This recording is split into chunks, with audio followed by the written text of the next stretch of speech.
persona muy agradable, muy accesible, y pues ahora nos ha hecho el favor de pues, venir a platicarnos acerca de cómo se estudian las interacciones entre aves y las diferentes organismos que interaccionan con ellos. Entonces, Perfecto. Edgar, sin más preámbulo, por favor. Entonces ahora sí vamos a iniciar. Gracias a todos otra vez por estar aquí presentes. El título de la charla es Aves y sus interacciones, y después viene una palabra nueva que tienen que anotar todos ahí para que la chequen cuál es la definición, es interornitología. Es una palabra que acabo yo de inventar, entonces todos tienen que checarla, que es la definición en el diccionario, eso va a ser la tarea. No es cierto, es una palabra que en realidad es una unión de varias palabras, pero que yo quiero que nos llevemos, digamos, y que tratemos de descifrarla durante la charla. Inter es el sufijo, digamos, de interacciones, y ornitología, pues ya propiamente ustedes saben que es el estudio de las aves. Entonces, básicamente vamos a tratar de describir cómo podemos estudiar las interacciones de las aves con su entorno, con otras especies, con las mismas aves y con otros grupos biológicos también. Decidí poner el logo el escudo de la bandera nacional porque me parece una cosa súper importante. Sabemos propiamente que las aves son de mucha relevancia cultural, tienen un valor histórico muy grande en muchas naciones, están en escudos, están en billetes, están en emblemas nacionales, y en México no es la excepción. Tenemos esa águila devorando una serpiente que simboliza, digamos, el inicio del imperio mexica, ¿no? Entonces, ahí propiamente ya estamos empezando a ver las interacciones. Tenemos una ave, tenemos una serpiente, que propiamente es una águila y una víbora de cascabel, ¿no? Entonces, desde ahí vamos viendo qué tan importantes son las interacciones de las aves con otras especies y cómo eso lo hemos arraigado a la cultura mexicana, ¿no? Bueno, después, a ver, a la siguiente, doctor, por favor.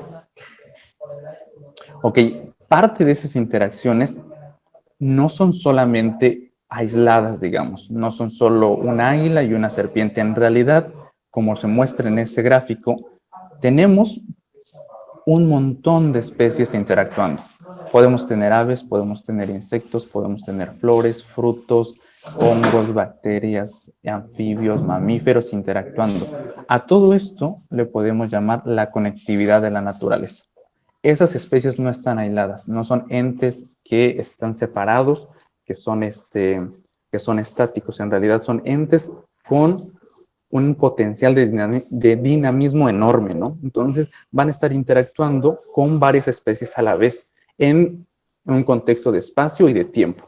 Por ejemplo, ahí solo por ejemplificar uno, ¿no? Está ahí un gusanito que puede ser alimento del ave, pero que también puede a la vez estar alimentándose de las partes reproductivas de una planta, de las flores, pero también puede ser alimento de un anfibio, por ejemplo, de un sapo. Entonces, en realidad, tenemos algo que nosotros llamamos sistemas complejos de interacciones.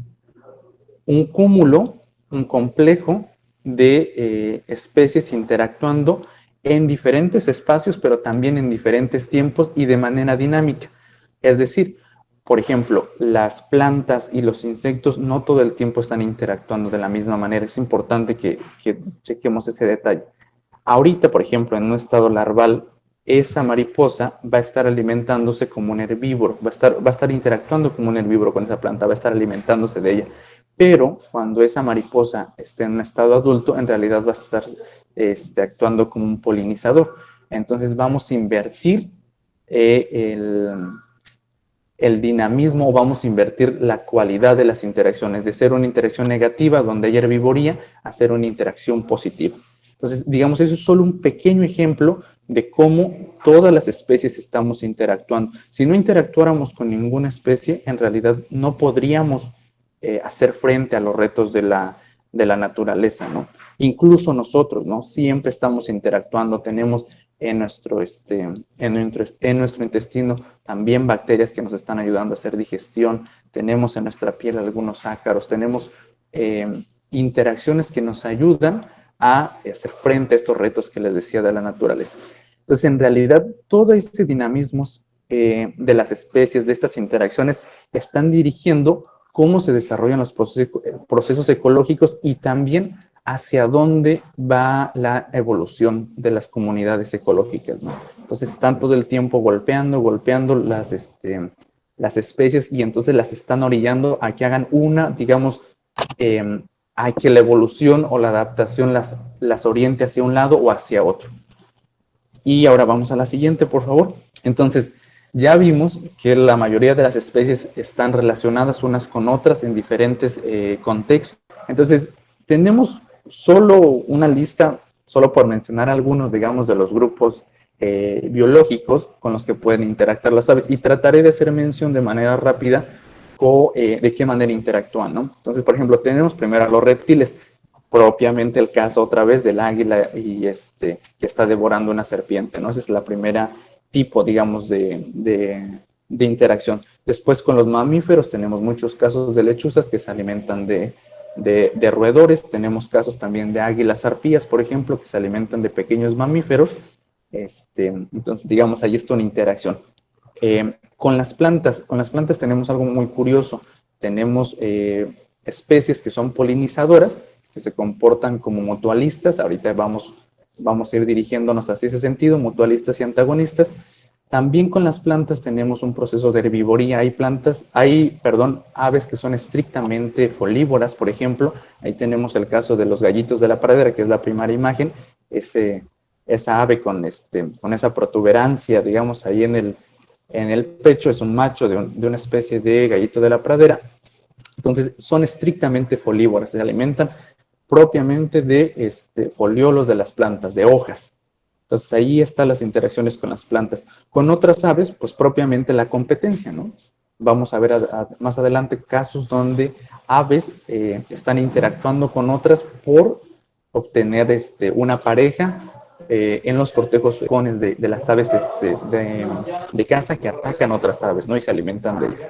Después tenemos el caso de los anfibios, pues aves que se alimentan de anfibios también. El caso muy particular, después de un grupo de los parásitos, que pues en realidad está englobado varias cosas, pero quise hacer mención particularmente de parásitos de la sangre, ¿no? Como la malaria y otros parásitos que atacan también a las aves y les están causando daño, digamos, hacen que el éxito reproductivo disminuya.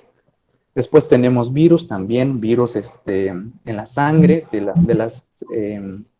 las aves. Después tenemos con insectos, pues de depredación, utilizan muchos de las aves, pues se alimentan de insectos. Tenemos hongos también, pues hongos que utilizan a las aves como hospederos para hacer su reproducción. También después tenemos ácaros, que después vamos a hablar un caso particular de ácaros, que son los ácaros foréticos, que utilizan a las aves meramente como transporte, pero en este caso la imagen estamos hablando de unas garrapatas. Son digamos, una clase de ácaros, una clase de arácnidos que están ahí utilizando a las aves como hospederos para alimentarse de su sangre, ¿no? Entonces también tenemos ahí ese tipo de interacciones. Tendemos también ahí a bacterias que obviamente pues utilizan, digamos, a las aves también como portadoras para desarrollarse, ¿no? Entonces, eso es solo un pequeño panorama de cómo las aves están interactuando con otros grupos biológicos. Entonces, ahora sí, vamos a la siguiente, por favor. Ok, ya vamos a hablar propiamente de qué son las interacciones antagonistas, mutualistas y algo más que propiamente no es ni antagonismo ni mutualismo, ¿no? Creo que para estas alturas ustedes ya deberían más o menos identificar qué son los antagonismos y los mutualismos. Voy a dar una breve explicación solo para hacer un poquito más de énfasis y traer recuerdos a su memoria. Pues los mutualismos, que en este caso están expresados en el margen derecho de la presentación, Es cuando dos especies reciben o aumentan su éxito reproductivo producto de la interacción. En ese caso, la imagen es una ave que se está alimentando de los frutos. El ave recibe, digamos, una recompensa, recibe lo carnoso del fruto, recibe energía para hacer sus actividades, para reproducirse, y la planta a su vez recibe el servicio, si es que sí lo podemos llamar, el servicio de la dispersión de los frutos, para que después se puedan generar nuevas plantas. Después, en el otro extremo de esa bendita gama de grises, tenemos a los negativos, digamos. Esos son los antagonismos. Los antagonismos es cuando una especie ve reducido su éxito reproductivo producto de la interacción con otra. Y en este caso, pues está ahí la imagen del ciclo reproductivo de la malaria, como un mosquito interactúa con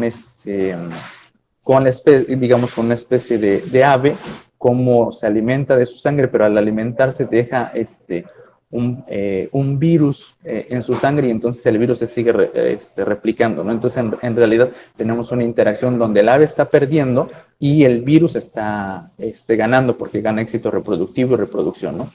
Pero en medio, lo que no es ni negro, ni siquiera es blanco, tenemos una amplia, muy amplia gama, ¿no? Que ahí están otras cosas que tipológicamente llamamos amensalismos y comensalismos, que ahorita platicaremos un poquito más en profundidad qué son. Pero lo que está en medio depende mucho de los costos y de los beneficios de las interacciones y del contexto en el que se da la interacción. Explico, por ejemplo, esta interacción entre un ave frugívora que está alimentando los frutos es mutualista.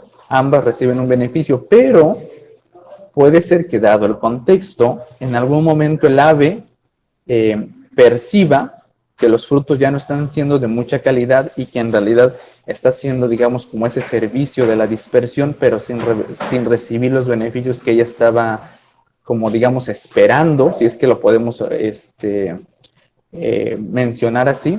Obviamente las aves pueden, digamos, en cierto grado cuantificar la cantidad de nutrientes y decidir si se quedan alimentando de ese fruto o de esos frutos, o se deciden mover, ¿no? Entonces, cuando ellas deciden cambiar, digamos, interactuar con otras especies de plantas, entonces cambia la magnitud o la dinámica de las interacciones, y entonces la planta empieza a perder éxito reproductivo. Entonces, en realidad, ahora ya no se estaría comportando como un mutualismo propiamente, ¿no? Entonces se empieza a moverse a esa escala de grises. Entonces es muy dependiente, y sería muy ambicioso y un poco erróneo quedarnos con esas clasificaciones tan cuadradas de mutualismos y de antagonismos, porque no son una ley, ¿no? Ya sabemos que no tenemos nada escrito sobre piedra, entonces en realidad son muy dinámicas. Y ese dinamismo en parte está dado por una cosa que llamamos comportamiento. Que entonces ahora sí vamos a pasar a la siguiente diapositiva, por favor. Vamos a pensar, digamos, hacer un ejercicio mental sobre qué es el comportamiento. Una forma, digamos, muy rápida de simularlo o de definirlo para obtener un éxito reproductivo, ¿no? Y ahí puse algunas imágenes de cómo el comportamiento puede ser desde diferentes vitrinas, digamos. La primera, y que es propiamente la que más nos llama como a la atención, o la primera que traemos a la mente, pues son la alimentación. Ahí tenemos un martín pescador alimentándose, entonces su comportamiento va a estar cambiando todo el tiempo, ¿no? Cuantificando si hay suficiente cantidad de peces, si no se va a tener que mover a otro lugar y demás. Todo el tiempo están, digamos, como haciendo esos ajustes. Después tenemos la atracción o el cortejo para la selección de pareja. Ahí tenemos una ave del paraíso haciendo estas míticas y emblemáticas danzas para atraer a la pareja. Entonces ahí pueden ver cómo la selección sexual ha dirigido que estas especies tengan estos colores tan llamativos que los hacen, digamos, como lucir mucho más atractivos para las hembras, ¿no? Después tenemos el contexto también, digamos, como de alimentación, pero no una alimentación, digamos, directa o una interacción directa con las especies. Tenemos una cosa que, en este caso, son aves que se alimentan de parásitos, ectoparásitos, parásitos que están fuera, digamos, de la piel de de otros mamíferos, de unos mamíferos, en este caso ahí están unos bovinos, unos bóvidos, unas vacas, entonces están alimentando ahí estas aves de esos parásitos. Entonces, propiamente no es interacción directa, ¿no? Después tenemos otro tipo de comportamiento que es propiamente con las aves, pero con aves de otra especie. Ahí tenemos una especie de cuco que básicamente lo que hace es robar el nido, digamos, robar los padres de esa especie. Entonces, el cuco es este pájaro, digamos, que se ve ahí muy grande, pequeño, este polluelo, pero muy, muy grande.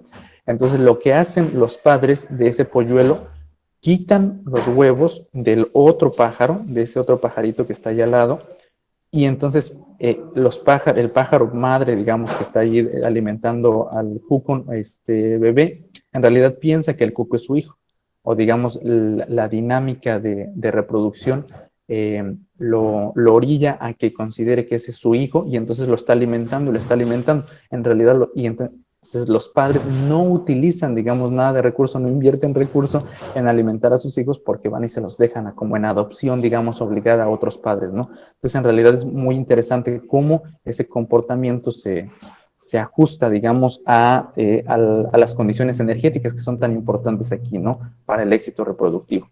Y después, pues, tenemos propiamente otra competencia, pero en este caso es competencia por alimento, ¿no?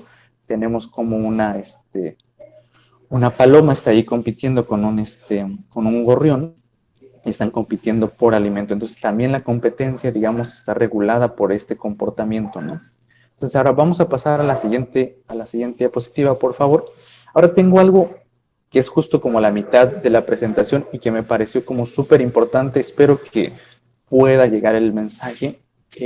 Tenemos otra vez el escudo de la bandera de México. Tenemos ahí la serpiente interactuando con el águila está depredando, la serpiente se alimenta de ella, entonces es como el clásico que tenemos, el clásico mexicano de una interacción entre aves y anfibios y reptiles, sería ¿no? Perdón, reptiles, en este caso sería el águila devorando la serpiente.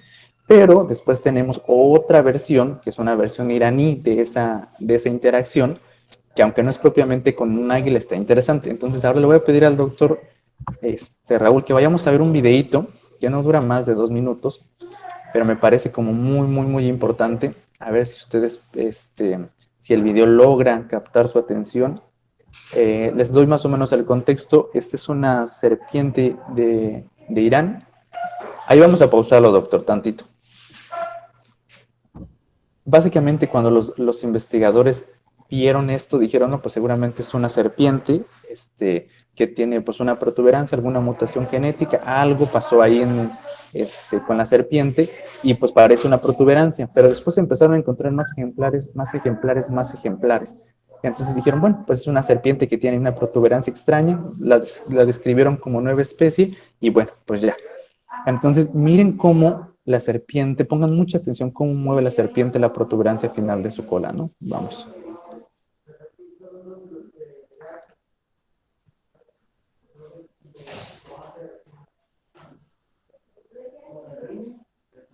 Especialmente ahí, miren ahorita el acercamiento. ¿Cómo está moviendo la serpiente su cola? ¿Qué les hace pensar que es? Una araña. Un arácnido.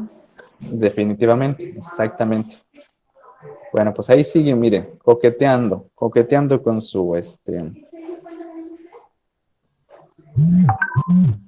ahí estaba coqueteando con su araña que tiene ahí de cascabel, pero en realidad la evolución, la adaptación de la serpiente lo que ha hecho es que mimetiza que es un arácnido, y entonces pues las aves, como sabemos, se alimentan de muchos insectos, de muchos arácnidos, y entonces el ave intentó alimentarse de ese arácnido, pero se llevó una desagradable sorpresa que en realidad no era un arácnido, no era la protuberancia de la serpiente, y entonces en realidad ahora la depredada es el ave, no es la serpiente, ¿no? Entonces gracias doctor, si regresamos a nuestra presentación, entonces en realidad hubo un cambio de roles, ¿no?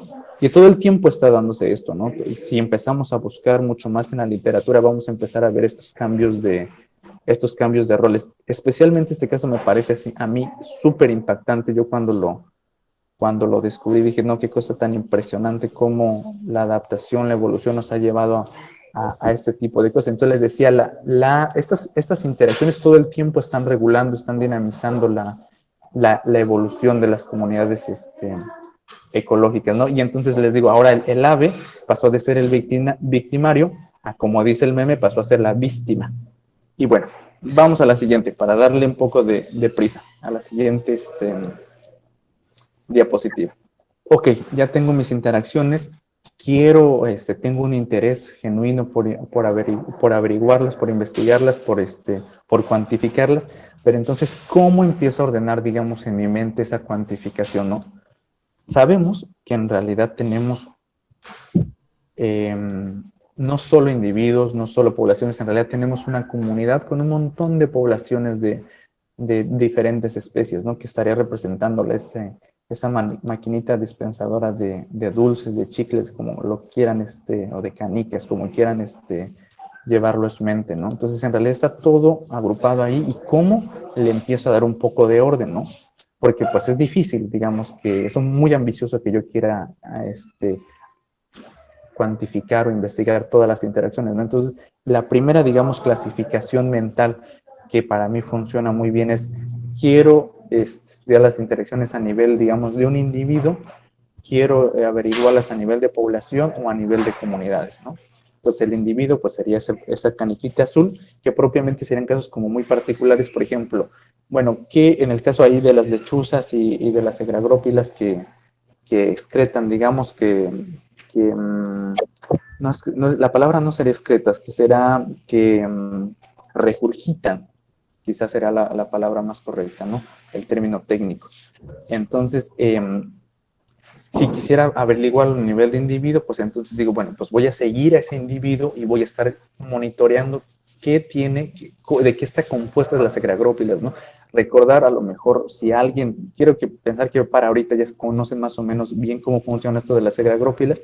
Básicamente es material orgánico que no puede o que no digiere las lechuzas, ¿no? Entonces básicamente se va como acumulando huesos, pelos y demás, y cuando se acumula ya, digamos, una cantidad grande, la expulsa la lechuza en una forma como de una pelotita, digamos, en algunos casos, en otros son un poco más alargaditas, pero en realidad da muchísimas pistas de cuál fue la dieta de la lechuza, pues porque tiene huesos, tiene pelos y demás, partes orgánicas de los roedores y otros bichos que se comió, ¿no? Otros animalitos que se comió.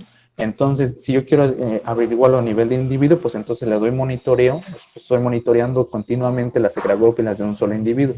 Pero si después digo, bueno, quiero ser un poco más ambicioso, mis recursos, mi tiempo me dan, bueno, pues vamos a averiguarlo a nivel de población, digamos, vamos más allá y vamos a averiguar qué están ingiriendo, con qué especies de roedores están interactuando la población de lechuzas de la Ciudad del Conocimiento, ¿no? Entonces voy a monitorear todas las agragrópilas que están expulsando, digamos, las lechuzas de ahí, de la Ciudad del Conocimiento.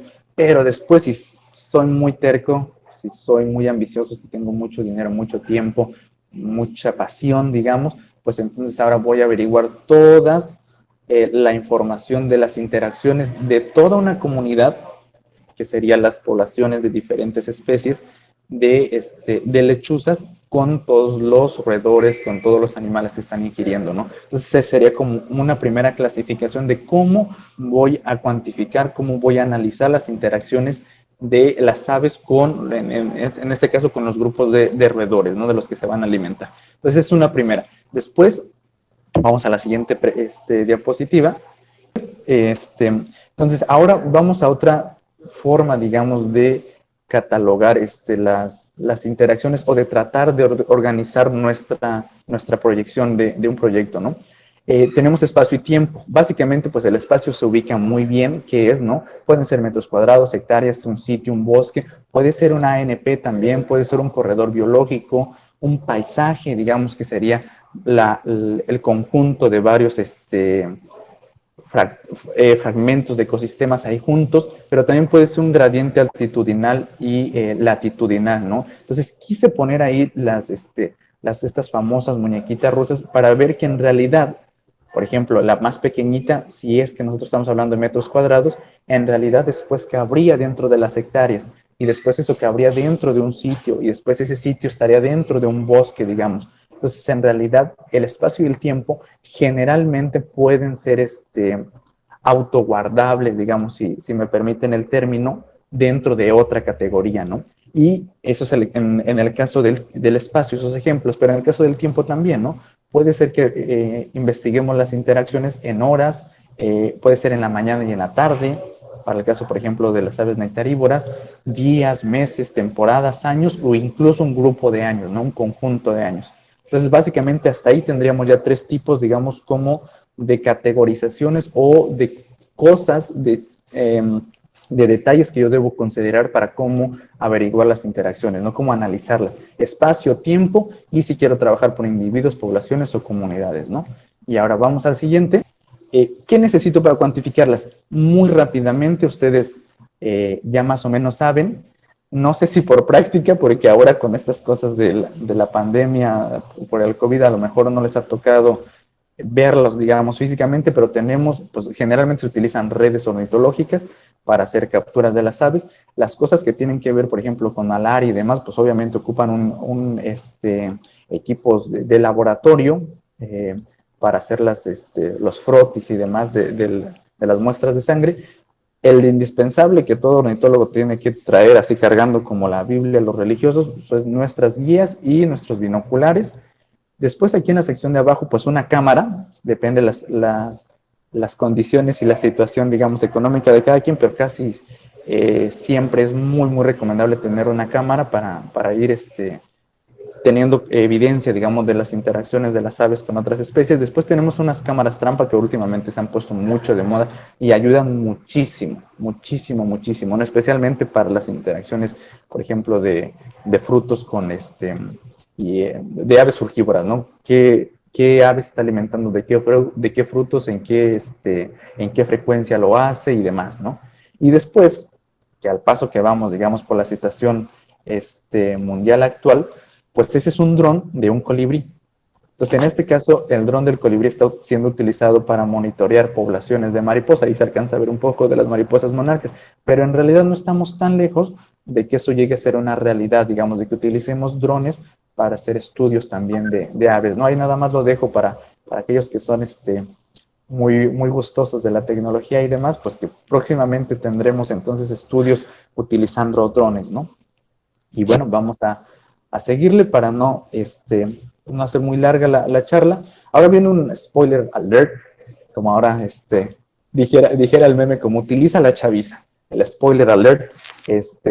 Este spoiler es porque de aquí en adelante vamos a hablar de colibríes. Entonces, aquellas personas que no los conocen o que conocen muy poco de ellos van a salir enamorados de los colibríes, como yo lo estoy y muchas personas que conozco lo están, ¿no? También el doctor Raúl, que también está muy, muy enamorado de los colibríes. Entonces, prepárense porque van a maravillarse de los colibríes de aquí en adelante, por los últimos 8 minutos, digamos, de la presentación. Vamos, doctor, por favor. Trataré de explicarles muy brevemente en qué consistió mi trabajo de maestría, que está muy relacionado también con el trabajo de licenciatura. Tratemos de enfocar las 3 cosas que les decía hace rato. Si vamos a trabajar con individuos, con poblaciones, con comunidades y en qué tiempo y en qué espacio lo vamos a trabajar. El estudio que yo les estoy presentando ahí fue hecho para una comunidad, una comunidad de colibríes, que en este caso está integrada por 9 especies, perdón, que en el gráfico circular está indicado con los colores azules. Ahí están las 9 especies de colibríes de la comunidad de colibríes, y la comunidad de plantas está caracterizada por 20 especies de 11 géneros. Eso es el estudio que yo hice. Entonces, digamos, esa primera categoría ya está ahí englobada. La segunda, que es la espacial, ¿en qué espacio lo hice? Lo hice en 2 sitios de matorral xerófilo de la zona cercana ahí de Pachuca, que espero que tengan la posibilidad de conocerla cuando esté en plena floración. en la temporada de lluvias, y respecto a la categoría de tiempo, ¿en qué tiempo lo hice? ¿En qué tiempo se hizo ese estudio? Se hizo del 2012 al 2016. En realidad es un cúmulo de cuatro años con muestreos mensuales. Entonces, básicamente lo que les está diciendo ahí ese gráfico es una cosa que nosotros llamamos redes de interacción. Seguramente ya por ahí ustedes empezaron a ver esas redes de interacción de una manera, digamos, como más rectangular. De un lado tenemos circulitos o figuras que representan un gremio ecológico, biológico, y del otro lado los que representan el otro, ¿no? En este caso, nosotros quisimos darle por, simplemente por una apreciación visual, quisimos cambiarlo, hacerlo circular, pero básicamente sigue siendo bipartita, que es un término muy importante también en el análisis de las redes de interacción, que tenemos simplemente dos categorías o dos gremios. De un lado tenemos los colibríes y las plantas. Básicamente lo que les está diciendo la imagen es en qué proporción, en qué frecuencia interactuó, por ejemplo, la primera especie, a ver si le pueden dar zoom ahí, que es Calotórax lucifer, en qué proporción interactuó con la especie que tiene más interacciones de toda la red de interacciones, que es Bovardia ternifolia.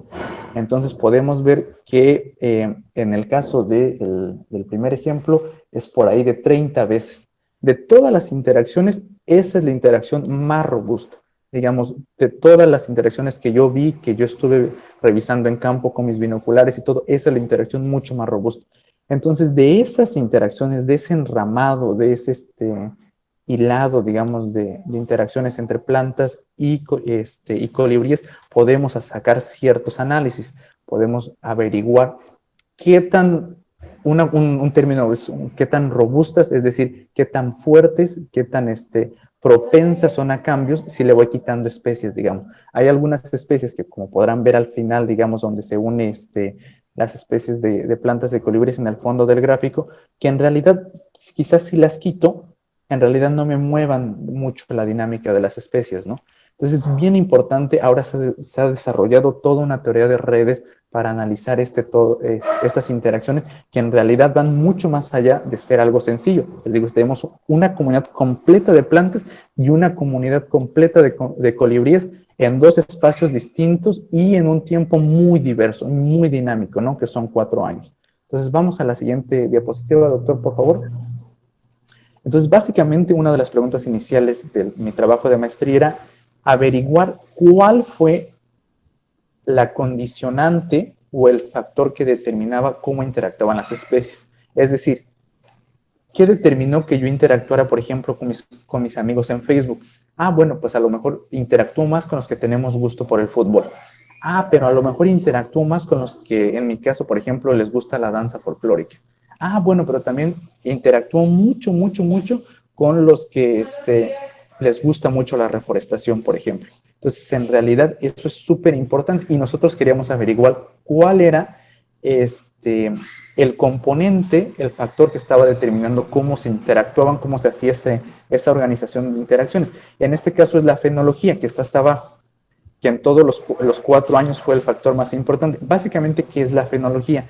Es el desarrollo reproductivo de las plantas y cuando están presentes, cuando interactúan, digamos, temporalmente con los colibríes. Es decir, por ejemplo, una especie de colibrí puede estar de enero a febrero, por ejemplo, pero la especie de planta, una especie de planta está solo marzo y junio, por ejemplo, o de marzo a junio. Entonces, en realidad, fenológicamente, por la distancia de tiempo, no pueden interactuar.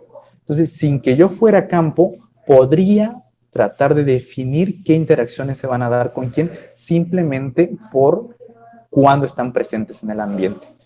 Sin ir propiamente a campo, yo puedo averiguar, yo puedo decir, pues van a estar interactuando simplemente porque no están, no van a estar interactuando porque no están temporalmente en el mismo lugar, digamos, en el mismo tiempo. Pero hay otras que, por ejemplo, están, por ejemplo, de enero a marzo, entonces en marzo eventualmente ya coinciden, se solapan en un mes en tiempo, entonces ya pueden interactuar, ¿no? Entonces, básicamente eso fue lo que hice. Les vamos a compartir el artículo, entonces para aquellos que se quedaron con un poco más de duda, tengo que ser muy escueto, tengo que ser muy rápido para terminar la presentación, pero aquellos que tengan un poco más de dudas pueden ir al artículo que les vamos a compartir. Esta es solo una de las 3 preguntas que nos hicimos, pero pues me parece que si tienen un poco de tiempo, pues podría ser interesante, ¿no? Y ahora vamos a pasar ya al último ejemplo, que es un ejemplo B que ahí puse, que ahora le vamos a meter un poquito más de complejidad a la cosa. Como que no nos quedamos muy satisfechos, como que queremos más y más y más. Entonces, ahí tenemos 3 gremios, digamos 3 grupos biológicos, que en este caso, ¿se acuerdan que habíamos hablado de interacciones bipartitas? 2 gremios, ¿no? Colibríes y plantas. En este caso, le vamos a meter una interacción tripartita. Entonces, tenemos colibríes, plantas y tenemos un grupo de arácnidos que son los ácaros, ¿no? Están ahí apareciendo. ¿Y qué van a hacer esos ácaros, no? Entonces, sabemos que los colibríes interactúan con las plantas, los colibríes reciben, las plantas reciben el servicio, otra vez, si me lo permiten la palabra, de la polinización. Básicamente, los colibríes al visitar las plantas mueven polen de una flor a otra y eso aumenta el éxito reproductivo y la cantidad eventualmente de frutos, ¿no? El vigor de las plantas. Pero resulta que no solamente hay néctar en las plantas, en las flores, perdón, también hay ácaros que se están alimentando de néctar. Entonces, lo que hacen los ácaros es utilizan a los colibríes. ¿Se acuerdan que hace rato mencioné un término que se llama foresis? Es que básicamente utilizo a alguien para que me transporte. Entonces, los ácaros no se pueden mover de una flor a otra o de una planta a otra. Son unas cosas así milimétricas, ¿no? Entonces, o de unas micras en algunos casos. Entonces, no se pueden mover. O sea, es difícil que haya un movimiento de una a otra, ¿no? Entonces, lo que utilizan son los colibríes para para moverse. Entonces, básicamente, hacen algo que yo le he llamado las aerolíneas colibríes, ¿no? Entonces, va el colibrí, visita la flor, se suben rapidísimo los ácaros, se suben a una cosa que nosotros le llamamos nostrilos, que a lo mejor ya por ahí lo ubican, que básicamente son como las fosas nasales, digamos, de los colibríes. Se alojan ahí, agarran, se ponen su cinturón y entonces empieza el viaje, ¿no? Entonces, el colibrí pues, obviamente va a visitar. En este caso, por ejemplo, tenemos identificadas que en América hasta 1,339 especies que son visitadas por los colibríes. Entonces, imagínense la cantidad potencial de nuevos lugares para colonizar que tienen los ácaros, ¿no? Entonces, ahí está la interacción. En el caso de los ácaros hay mucha especificidad. Son solo muy pocas especies y muy pocos géneros de ácaros que se alimentan de néctar y que son transportados por colibríes. Ahí estoy mencionando los más importantes. Tropicoceus y Rhinoceus son por mucho los más importantes y los que más especies tienen descritas, ¿no? Entonces, vamos a la siguiente. Entonces, vamos muy rápido a ser claros sobre cómo son las interacciones. Ya decíamos que el mutualismo se da entre colibríes y plantas, que es la polinización, el mutualismo de tipo polinización. Después está el antagonismo, que es un parasitismo, es decir, los ácaros reciben beneficio de alimentarse del néctar, pero la planta pues, no recibe nada porque no son capaces de polinizarlo, ¿no? Y después, doctor, la siguiente, hay otra cosa que les había comentado hace rato que se llama comensalismo. Básicamente, una especie recibe o un gremio recibe beneficio mientras el otro es como neutral.